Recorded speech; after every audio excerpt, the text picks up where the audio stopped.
Hey everyone, welcome to another Haze Reverb video, and today we'll look at the maintenance and update for this week.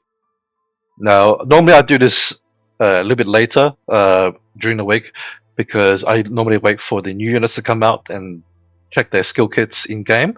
However, there's no new units this week, so I figured I can do an early one this time. Now, you can see here we have a surprise rerun for Valentine Skadi. So if you missed out during Valentine's Day, here's like your second chance. If you already have her, then you can basically just ignore it. But we'll go over her skill kit and how useful she is soon. And then there's also a normal banner for Genia. She's not a limited unit, and she's already in the game, so she's not new. So we'll go over her skills as well. And then we have the Moonlight Abyss. So far, there hasn't been that many changes to Moonlight Abyss, and therefore I'm not sure if I'll make a specific video for Moonlight Abyss. We'll see how it turns out. If there's anything worth recording, then I'll do that then. Also depends on how high I try in the tiers for Moon Abyss. I might just do like a chill 80 or 81 run just to get it done. For that reason, it may not be worth recording it because generally the stages seem to be the same every time, but we'll see whether they change anything or not. And then if it is different, then I will record a video. But we'll see when that happens or when it comes out.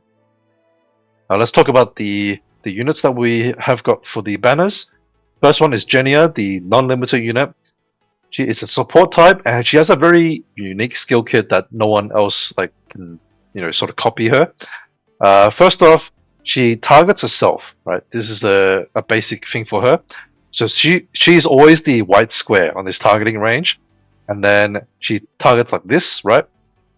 At skill 9, she will also upgrade it to all around her, basically, right?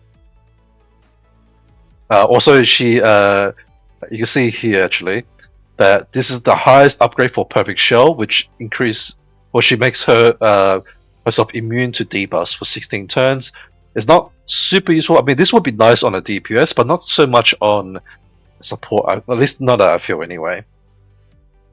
Then we have Life Potion. This is like one of her main staple abilities, which is also quite unique. When they're at below 60%, this is at level 3. At rank 9 or 8, I think it's 8 actually. Sorry. At rank 8, this goes up to 90%. And this goes up to 9 turns, and then the health is 15%. Basically, so when the units that she's supporting go below 60%, she can grant them the Elixir of Life, right? And when they die, while the Elixir of Life is on them, they'll revive, right? I don't know when this happens. I don't know if it's on her turn, if the units are below that threshold, then she applies that elixir, or whether it's just like a passive ability, or while she's supporting them. I haven't really tested her that deeply, but I think it's most likely when she moves, she'll apply the elixir of life to them. And then she also does continuous recovery, and she also dispels continuous damage. This one is not bad, especially if dot teams become more popular. I did notice some people were using Kurabane in the Cosmic Showdown. Whether that's going to continue being something that's maybe that becomes meta later on, then having dispels is nice for that. And then her main ability is her EX. When she dies, she will revive the closest ally that has died already, and restore half of their health, right? Or roughly half. Now this is a little bit niche because first off, she needs another unit to die before her. I guess that's not too bad with auto taunts because the auto taunt units most likely will die first, like Nastia or Shushu. And then after that, if she dies, then she can at least revive your auto taunts, alright? But yeah, the problem is she takes up a slot and doesn't really add that much to the battle, right? She doesn't buff damage to your DPS. She just protects one of your units at the cost of her having to die, basically, right? It could be useful if your tanks can survive some damage dealers, and then she can apply Elixir of Life onto them. But I don't know how useful that would be, because most tanks seem to just get one shot anyway, from my experience. Maybe with Shushu, she's a little bit tankier than Nastia. Nastia seems to die to like basically everything these days. But she is a pretty heavy investment unit, I feel, because you probably want to skill her up to at least rank 8 for having the higher threshold on the Elixir of Life, and then rank 9 gives her the better range, right? Which is a pretty significant boost. And therefore, I think if you want to use her, you most likely want to be running her at rank 9. I don't feel that that's worth the investment. There's probably better units to invest in, especially with some units that most likely should be coming up in maybe the next month or so. So I think I would hold out on that. But if you want to pull for her design, feel free to. She's a nice looking unit and definitely has certain assets that appeal to certain players. So yeah, you do you. Don't let me tell you how to live your life. But let's go over Valentine Skadi, who is the rerun. Now she is basically a debuffing unit, right? She reduces damage reduction of different types, armor, resistance, and also dodge damage reduction for mobility type units. These are all it's nice to have in PvP, but you do need to upgrade her to get all types. At lower ranks, she does remove armor by I think 10% or something, and then she removes a bit of resistance. But to get the dodge damage reduction, she has to be skilled up. Now for PvP, I have used her, and I think she's actually not bad in PvP. Especially because a lot of guard units these days have, max armor and stuff like that. And being able to remove that is quite nice. This will allow your high damage units to take them out, like Belina, using Belina and stuff like that, because Belina generally only gets bricked by units having maximum armor, right? Because then she can't do any damage at all. But as long as you can reduce the armor by a little bit, then because her Belina's damage is so high, she can kill the unit as long as you're removing, say, around maybe 10% even.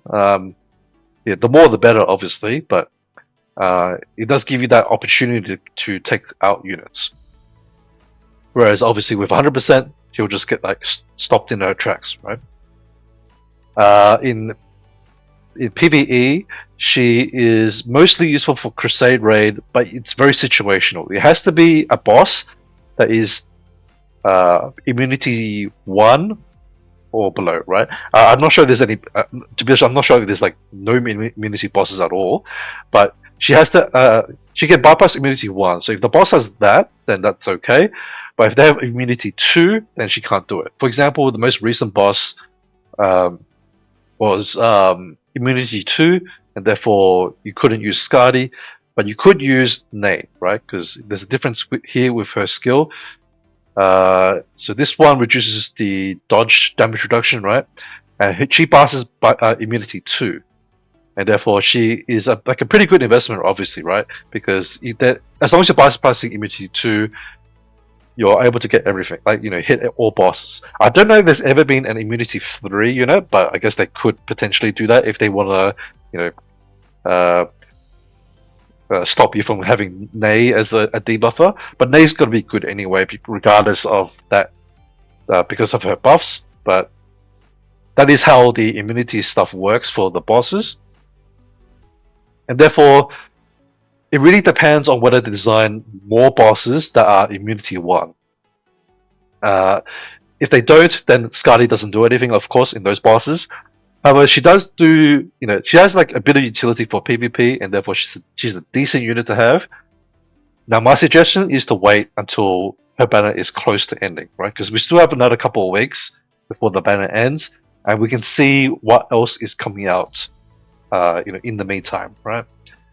Especially for next week, maybe if you're chasing Valentine Chalisa, she could possibly be coming out next week, so you might want to wait a bit. And then if you wait towards the last day of the banner, hopefully we'll get an announcement on what's coming up for summer. And if that happens, then you can decide, or have a more informed decision on whether you want Skadi or not.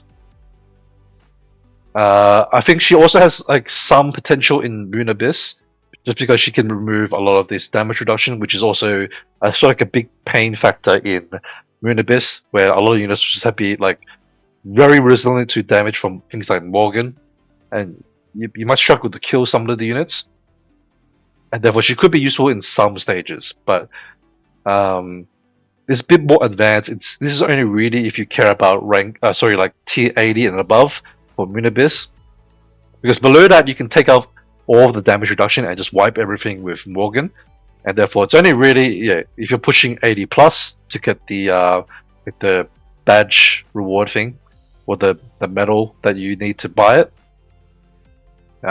In that case, that's when you would want Skadi. Okay, so that is the units that we got for this week. And of course, we've got double resource ending, I believe, end of today, and also the Cosmic Showdown, and also the side story ending today. So hopefully you can get those done by the time maintenance comes out.